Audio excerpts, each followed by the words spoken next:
Hi, my name is Alex Dolphin, and welcome back to another episode of Ex Ante. Today we're going to discuss the case United States versus H&R Block. This case was heard in the D.C. Circuit Court of Appeals in the year 2011. Let's go ahead and jump into the facts of the case.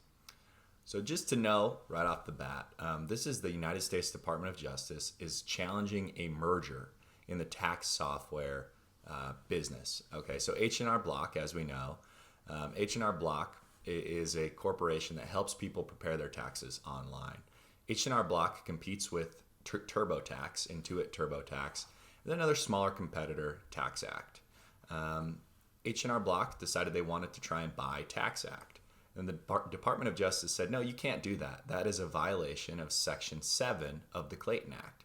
Section 7 of the Clayton Act says that you cannot make any type of merger that may substantially lead to monopoly power or market power. And the Department of Justice is saying we cannot have H&R Block purchasing TaxAct. If they were to do so, they would have about 30% of the market in do-it-yourself tax software, and Intuit TurboTax would have about 60%. And then we would really only have two major players in this industry, and that could be really bad for a number of reasons. One, it could lead to price raising, and that would be the main bad one. And consumers might just kind of get screwed over because it's a duopoly. There's not multiple people competing for customers. And so the Department of Justice challenges this merger. And before we get into whether that's successful or not, the main defense the H&R Block brings, which is an interesting one, is they just say, well, you got the market wrong. You got the market wrong, all right? Maybe we have 15% of the online do-it-yourself tax software, and maybe TaxAct does as well. But that's not the market. There's plenty of other ways that people do their taxes.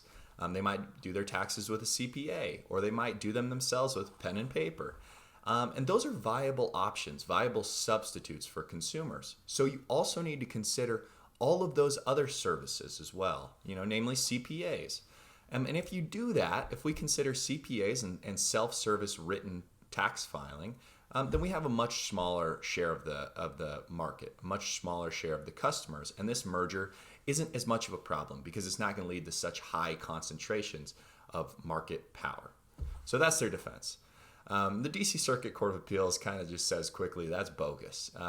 That's bogus because what they're saying is they're not really competitors. Okay, CPAs and those assisted tax filing services and H&R Block or TurboTax, these do-it-yourself tax filing services, they're not really in the same market. Consumers won't readily turn from one to the other. And the first thing that they point to is the price differentiation, right? So you can file for free on a lot of these websites. Well, if you want to file with a CPA, you're looking at a cool $150. And this was back in 2011. And so what the DC Circuit is saying is there's not really any competition for these tax softwares until we get up to $150. So if there was a duopoly, if H&R Block merged with TaxAct, and then we had TurboTax and H&R Block, the only two competitors in the space, the two could quite profitably raise prices probably right up to that $150 mark, which is where and when people would have to actually start turning to other tax filing services. So they say that's a big problem, right? This is going to lead to a possibility where prices can be raised so greatly because there's not really substitutes in the market. And along the same lines of that, there's this test with mergers called the hypothetical monopolist test.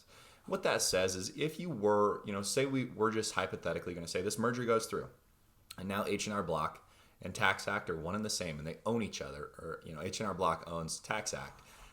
Could H&R Block profitably raise prices because of the market share that they have now? And the DC Circuit says, yeah, certainly, and largely just drawing upon that analysis that I just went over, because there's not really substitutes in the same market that are readily available. And so that is largely the brunt of the decision is we are defining the relevant market for merger analysis. And that really is step one. You have to be able to define the market to be able to then look at market share and then see, is this going to produce an undue concentration of market power post-merger?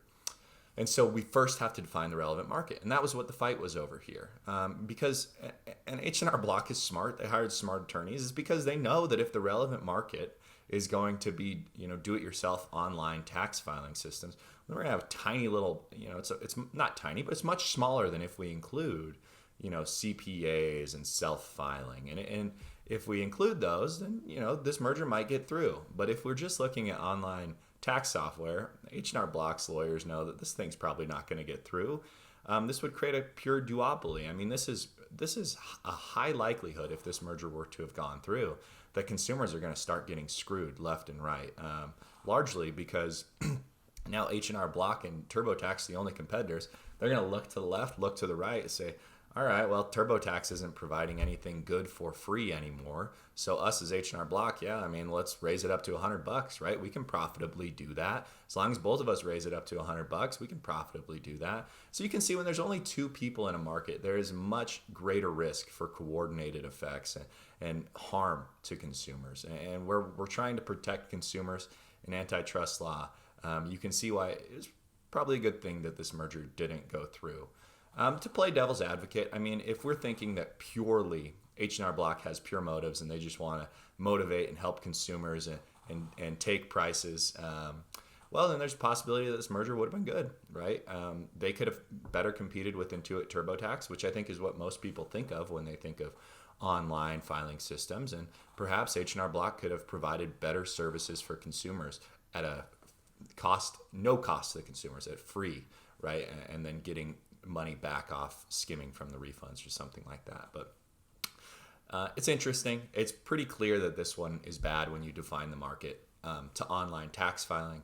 And I think that the DC Circuit recognized some really good arguments for doing that. So thanks so much for watching this video. I hope you enjoyed it. If you'd like to see more, go ahead and hit that subscribe button. And I hope you have a nice rest of your day. Bye-bye.